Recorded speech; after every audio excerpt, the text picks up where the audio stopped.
बच्चों inflammation start की, ठीक है। इन्फ्लेमेशन में क्रॉनिक इन्फ्लेमेशन पढ़ रहे हैं। क्रॉनिक इन्फ्लेमेशन प्रोलॉन्ग प्रोसेस है भाई, इसमें टिश्यू की इन्फ्लेमेशन भी होगी, डिस्ट्रक्शन भी होगी। We have studied the chronic inflammation can follow the inflammation way properly नहीं, मेरे इम्यून सिस्टम में प्रॉपर्ली नहीं किया मेरी क्रॉनिक इन्फ्लेमेशन। सेकंड पॉसिबिलिटी, मेरे एक्सटर्नल एजेंट ने यूरियस एसिड ने फ्री करंट अटैक्स किए, बार-बार अटैक्स किए, जिसमें इन्फ्लेमेशन मेरी क्रॉनिक इन्फ्लेमेशन में चली गई, ठीक है। अब we know chronic inflammation right from the start patient को इन्फ्लेमेशन होती है, that was the chronic inflammation. इधर एग्जांपल्स याद रख लो कि फॉर एग्जांपल मेरी इन्फ्लेमेशन क्रॉनिक इन्फ्लेमेशन में कैसे कन्वर्ट होगी। फॉर एग्जांपल जी इसकी एग्जांपल हम ले लेते हैं इन्फेक्शंस को लेकर, और कौन से इन्फेक्शंस को लेकर, बोन्स के इन्फेक्शंस को लेकर। Example is the osteomyelitis, TIS, ठीक है, ऑस्टियोमाइलाइटिस यानी बोन्स की इन्फ्लेमेशन होगी, बोन्स का इन्फेक्शन हो गया। मेरे पास जो इन्फेक्शन था वो था ब्लड में, आहिस्ता आहिस्ता इसने क्या किया, स्प्रेड कर दिया, मेरे टिश्यूज को इसने इन्फेक्टेड कर दिया और साथ ही साथ मेरी बोन्स को इन्फेक्टेड कर दिया। आपके पास एग्जांपल आती है। रीकरेंट अटैक ऑफ एक्यूट इन्फ्लेमेशन मेरे पास आ जाती है दूसरी एग्जांपल। अब इसकी मेरे पास जी एग्जांपल अगर मैं पढ़ना चाहूं तो कितनी इन्फेक्शन की आ सकती है। बार-बार जी इन्फेक्शन होगा, इन्फेक्शन स्टार्ट कहां से हुआ, यूरिथ्रा में, ब्लैडर में हुआ इन्फेक्शन। अब ये ट्रैवल कर गया और इसने मेरी दोनों किडनीज को इन्फेक्टेड कर दिया। ये आपके पास एग्जांपल आ गई। थर्ड एग्जांपल है जी राइट फ्रॉम द स्टार्ट मेरे पेशेंट को इन्फ्लेमेशन हुई है, that is the chronic inflammation. इसकी एग्जांपल आपके पास ट्यूबरकुलोसिस आ गई। क्लियर, तीनों की आपके पास एक एक एग्जांपल आ। अब हम आ जाते हैं जी जनरल फीचर्स पे। With this will depend on the भाई कौन सा टिश्यू आपका इफेक्ट हो रहा है, मेरा पॉजिटिव पेशेंट कौन सा है। लेकिन फिर भी हर टाइप में देयर आर, चाहे कोई भी पॉजिटिव एजेंट हो, कोई भी टिश्यू हो, लेकिन फिर भी there are the common similarities. वो कौन सी है, मोनोन्यूक्लियर सेल इन्फिल्ट्रेशन। फीचर्स में पहला फीचर आ गया मोनोन्यूक्लियर सेल इन्फिल्ट्रेशन। मेरी इफेक्टेड साइड पे, इन्फ्लेमेटरी साइड पे मेरे न्यूक्लियर मोनोन्यूक्लियर सेल्स पहुंच गए, इन्फिल्ट्रेशन होगी, मींस रिक्रूटनिंग होगी वहां पे। दूसरा feature is the tissue destruction और नेक्रोसिस हो जाएगी, वहां के टिश्यू से डैमेज हो जाएंगे। तीसरा feature is the proliferative changes.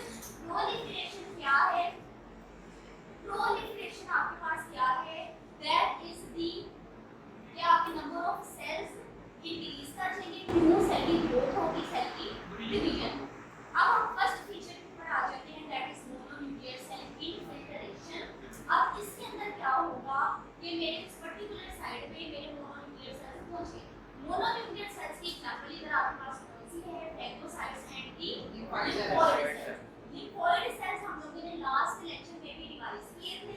Lymphoid sales की आपके पास एग्जांपल्स आ रही हैं, B cells, T cells and next sales.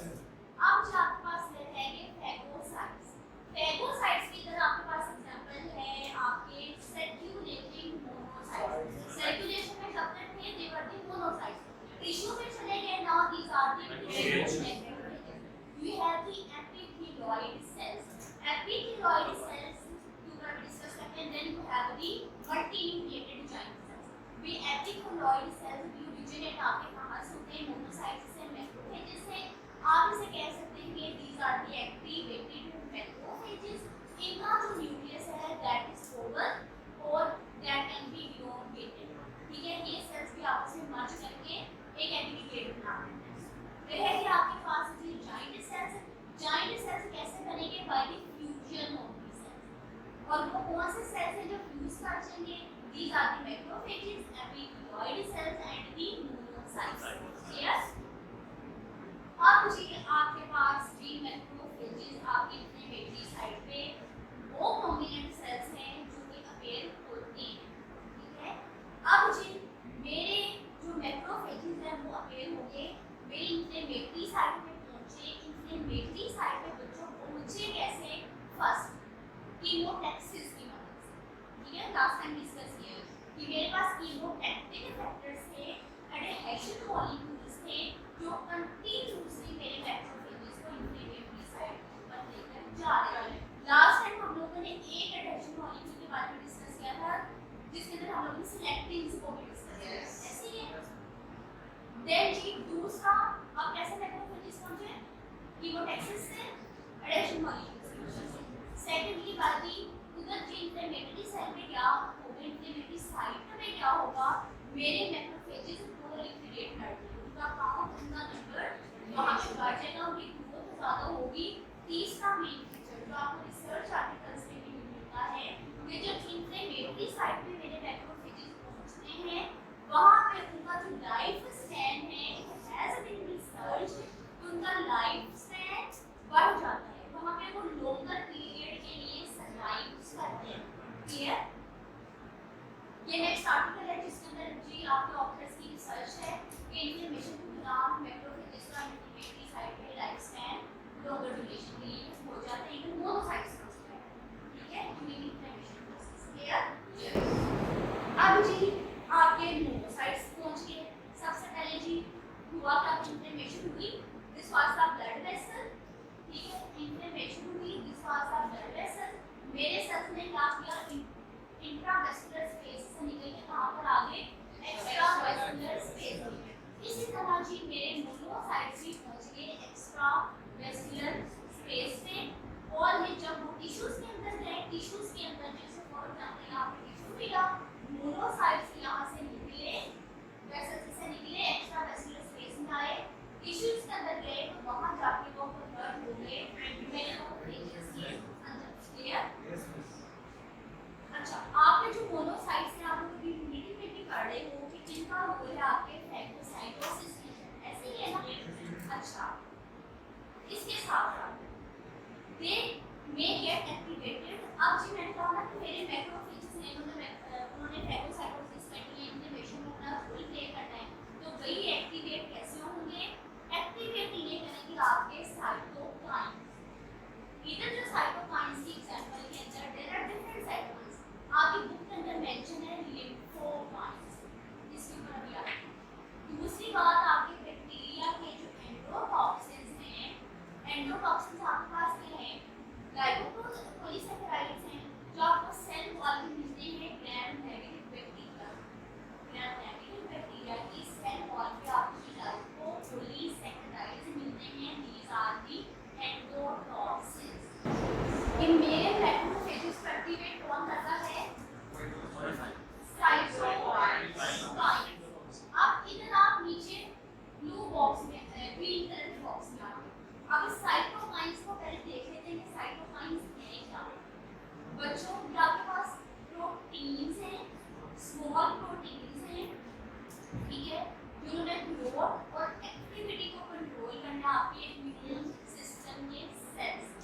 ठीक है, इम्यून सिस्टम के सेल्स या ब्लड सेल्स की ग्रोथ और एक्टिविटी को जो से स्मॉल प्रोटीन्स कंट्रोल कर रही हैं, उन स्मॉल प्रोटीन्स को हम कहते हैं cytokines.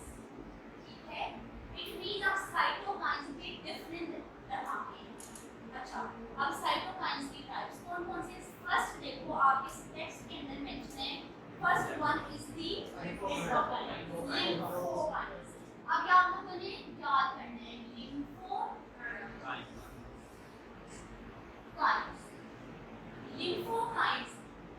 Lymphokines are the cytokines that are secreted by the lymphocytes.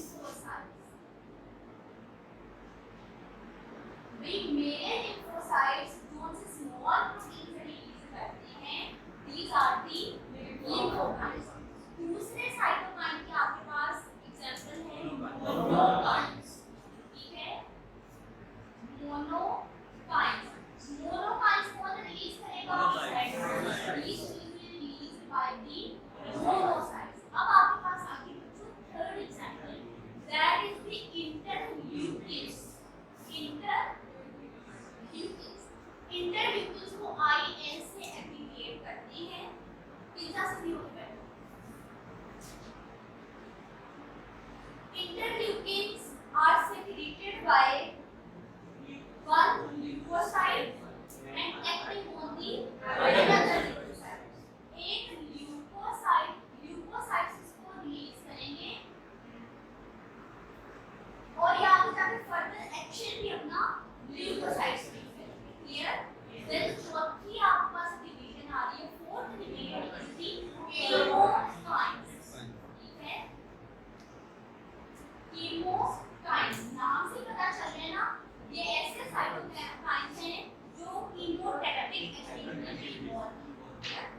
Cytokines आपके पास स्मॉल प्रोटीन है, ठीक है, that are released by the different cells और इसका डिफरेंट फंक्शन, ठीक है। अगर ये स्मॉल प्रोटीन लिम्फोसाइट से रिलीज कर रहे हैं तो मैंने इनको लिम्फोसाइट, मोनोसाइट रिलीज कर रहे हैं लिम्फोसाइट रिलीज कर रहे हैं मैंने न्यूक्लियोसाइट्स, और मेरी वो स्मॉल प्रोटीन्स जो मेरे कीमोटैक्टिक एक्टिविटी में इन्वॉल्व है अपने में क्लियर। अच्छा जी, अब मैंने आपको फिलहाल इनका एक फंक्शन बता दिया, ज्यादा डिटेल में नहीं जा रही मैं, टॉपिक लंबा हो जाएगा। फिलहाल याद रखो ब्रॉडर सा फंक्शन, इनका काम है मैक्रोफेजेस को एक्टिवेट करना,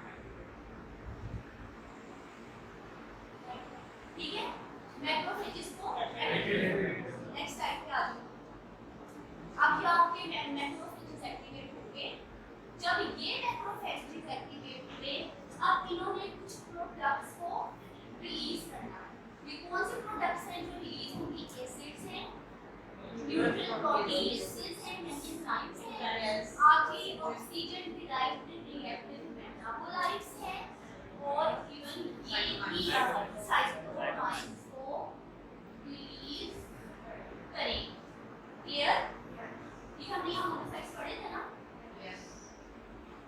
यहाँ तक आगे होंगे। अच्छा, अब जी मेरे मैक्रोफेजेस कुछ ऐसी प्रोडक्ट्स रिलीज करेंगे, जैसा आपने पढ़ा है मेरे मेटाबोलाइट्स रिलीज होंगे, ठीक है, प्रोटीएसेस रिलीज होंगे, एसिड्स रिलीज होंगे, मैक्रोफेजेस साइटोकाइन्स को एक्टिवली माइक्रोफेजेस को एक्टिवली साइटोकाइन्स कर रहे हैं, मैक्रोफेजेस साइटोकाइन्स रिलीज भी कर रहे हैं। अच्छा जी, मेरे मैक्रोफेजेस में ऐसे प्रोडक्ट्स, ऐसे प्रोटीएसेस, ऐसे एंजाइम्स, ऐसे एसिड्स, ऐसे मेटाबोलाइट्स रिलीज कर दिए जो कि टिश्यू की डिस्ट्रक्शन करेगी, न्यूरोवेस्कुलराइजेशन करेगी और फाइब्रोसिस, ठीक है, क्या क्या करेगी? डिस्ट्रक्शन करेगी, न्यूरोवेस्कुलराइजेशन होगी और फाइब्रोसिस होगी। तब यहाँ मेरे पास आ गई फाइब्रोसिस। इसके ऊपर जाने से पहले मैं आ जाती हूँ प्रोटीएसिस की। यहाँ तक हम लोग आ गए कि मेरे मैक्रोफेजेस में साइटोकाइन्स भी रिलीज किए और न्यूट्रल प्रोटीएसिस भी। इनका फंक्शन क्या था? डिस्ट्रक्शन। यहाँ पर एक टर्म और करने वाली है न्यूट्रल प्रोटीएसिस।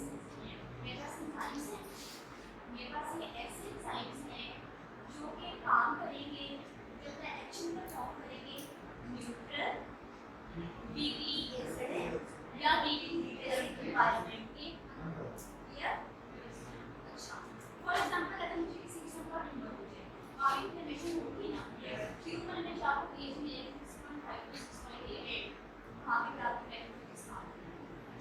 अब जब पेशेंट में इन्फ्लेमेशन होती है, इन्फ्लेमेटरी साइट पे पीएच ड्रॉप कर जाता है, पीएच कम हो जाते हैं। Here the question is कि वहाँ पे पीएच ड्रॉप करके सबसे पहली बात कि वहाँ पे इन्फिल्ट्रेशन हो जाती है सेल्स, वहाँ पे सेल्स पहुँच गए, वहाँ पे सेल्स पहुँचते हैं और आपके इन्फ्लेमेटरी सेल्स एक्टिव हो जाते हैं। इस एक्टिवेशन की वजह से अल्टीमेटली क्या होता है? वहाँ की पीएच ड्रॉप कर जाती है। जब पीएच ड्रॉप कर जाती है तो उस साइट पर एक तो एनर्जी की डिमांड बढ़ जाती है, ऑक्सीजन की डिमांड बढ़ जाती है, ग्लूकोज की कंजम्पशन ज़्यादा होती है, उस जगह पे ग्लाइकोलाइसिस का प्रोसेस ज़्यादा होता है और लैक्टिक एसिड की सेक्रेशन भी बढ़ जाती है। This is the viva question. Inflammatory site पर पीएच कर जाती है ड्रॉप। ड्रॉप क्यों कर जाती है? क्योंकि वहाँ पे आपकी इन्फ्लेमेटरी सेल्स की रिएक्टिविटी या इन्फिल्ट्रेशन हो जाती है, वहाँ पर जाके आपके ये सेल्स एक्टिवेट कर जाते हैं। Ultimate result will be the drop in pH. जैसे ही ड्रॉप होगी पीएच आपकी उस पर्टिकुलर साइट पे there will be increase energy and increase oxygen. Secondly there will be increase glucose consumption by glycolysis. ठीक है, the third factor is that there will be increase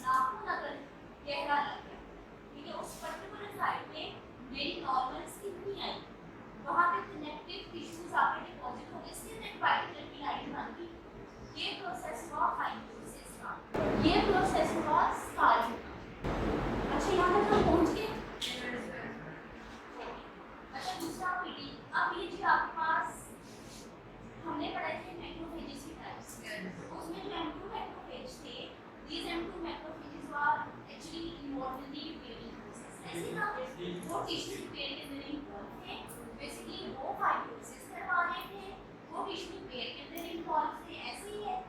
अब जी ये पॉइंट आप लोगों ने जस्ट इतना पॉइंट क्लास में याद है।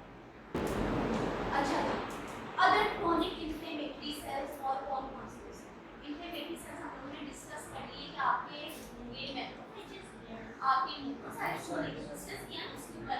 वे दूसरे कौन से हो सकते हैं? आपके लिम्फोसाइट्स, प्लाज्मा सेल्स, न्यूक्लियोफिल्स और आपके मास्ट सेल्स। अच्छा, एक बात याद रखनी है आप लोगों ने, इम्यूनिटी में भी ये बात क्लियर है कि during inflammatory process as well आपके लिम्फोसाइट्स और आपके मैक्रोफेजेस एक दूसरे को इन्फ्लुएंस करते हैं, ठीक है, और इन्फ्लेमेशन के मीडिएटर्स को रिलीज कर रहे हैं। अब कैसे करते हैं? ओके, आप लोगों ने भी स्टडी किया कि मैक्रोफेजेस रिलीज करते हैं साइटोकाइंस से, ठीक है। मेरे जो ये साइटोकाइंस है फर्दर जाकर अपना एक्शन परफॉर्म करेंगे neutrophils. Neutrophils white blood sales हैं, यस, ठीक है। ये जी इफेक्ट करेंगे न्यूट्रोफिल्स के ऊपर और इन रिजल्ट आपके न्यूट्रोफिल्स रिलीज करेंगे प्रोटीएसेस। क्या रिलीज करेंगे? प्रोटीएसेस। मैक्रोफेजेस प्रोटीएसेस रिलीज करते हैं ना। मैंने भी खुद पहले कहा मैक्रोफेजेस आपके वाइट ब्लड सेल्स को भी इन्फ्लुएंस करते हैं। कैसे करते हैं? मैक्रोफेजेस ने रिलीज किए साइटोकाइंस। साइटोकाइंस ने एक्ट किया white blood cells. White blood cell की एग्जांपल है न्यूट्रोफिल। जैसे एक्ट किया न्यूट्रोफिल्स एक्टिवेट हुए, न्यूट्रोफिल्स ने प्रोटीएसेस को रिलीज किया। Second box macrophages. मैक्रोफेजेस आपके एक्ट करते हैं as an antigen presenting cell. जो आपने इम्यूनिटी के अंदर ही पढ़ा है, एंटीजन प्रेजेंटिंग सेल एपीसी। कोई बाहर से फॉरेन एजेंट आया, एंटीजन आया, मैक्रोफेजेस ने एक रफ सा कॉन्सेप्ट निकाला, सिंपल किया, तोड़-फोड़ की, मॉडिफाई किया, उसे अपनी सेल से टेस्ट को ले आया। ये मैक्रोफेज है, उसको पर ये एंटीजन है। मैं कह दूं this is antigen presenting cell, this is acting as an antigen presenting cell. और इसने इस एंटीजन को आगे जाकर रिप्रेजेंट किसे किया? लिम्फोसाइट्स को। लिम्फोसाइट्स को सुपरएक्शन परफॉर्म। क्लियर? अब रह गया आपके डेंड्रिटिक सेल्स, मैक्रोफेजेस और बीटा सेल्स। और साथ साथ ये क्या करेंगे? इस एंटीजन्स को ये सेल्स रिप्रेजेंट करते हैं टी सेल्स, ठीक है। ओके, अब जी एक और प्रोसेस आ गया, ये इन्फ्लेमेटरी सेल आपके इन्फ्लेमेटरी सेल्स हैं, वो इन्फ्लेमेशन साइट पे पहुंच गए, इन्फ्लेमेशन। दूसरा पॉइंट हमने पढ़ा था, दूसरा फीचर है टिश्यू क्रॉनिक इन्फ्लेमेशन हुई, लीजन हुई, बाद में मैक्रोफेजेस एक्टिवेट हुए, मैक्रोफेजेस ने हार्मफुल सब्सटेंसेस रिलीज किए जिन्होंने उस पर्टिकुलर साइट को डिस्ट्रॉय कर दिया। कौन से सब्सटेंसेस रिलीज किए? इलास्टिसिस, कोलेजनेस, लैक्टेसेस, रिएक्टिव ऑक्सीजन रेडिकल, साइटोकाइन। कौन से साइटोकाइन? 1 8 सुपर नेक्रोसिस फैक्टर, ठीक है। नाइट्रिक ऑक्साइड साथ ही जहां पे डिस्कशन हो रही हो, इन्फ्लेमेशन हो रही हो, न्यू ब्लड वेसल्स भी बन रहे हैं, तो जी एंजियोजेनेसिस के थ्रू फैक्टर्स वहां पे रिलीज। थर्ड पॉइंट आ गया प्रोलिफरेटिव टिश्यू। इसमें सिर्फ इतना याद रखो, मेरी जो इन्फ्लेमेटरी साइट है वहां पे नई ब्लड वेसल्स बने, ठीक है, तो वहां पे फाइब्रोब्लास्ट स्टिमुलेट होंगे। इन दोनों ने मिलकर क्या किया? उस पर्टिकुलर साइट को कन्वर्ट कर दिया इनटू ग्रैन्युलेशन टिश्यू। अब ग्रैन्युलेशन टिश्यू पहले भी डिस्कस किया था, दोबारा आज